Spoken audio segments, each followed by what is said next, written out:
மலையனூர் அங்கம்மா நீ வாரி வர வேணுமம்மா.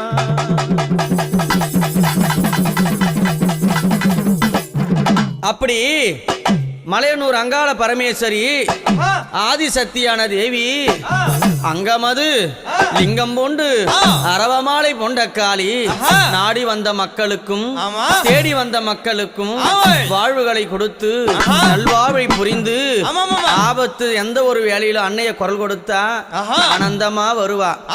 தீங்கது செய்யாமல் திமிராம பேசாமல் அவளை ஏதளப்பம் செய்யாது இருந்தான்னா அவகிட்ட எல்லா உத்தரவும் நடக்கும்.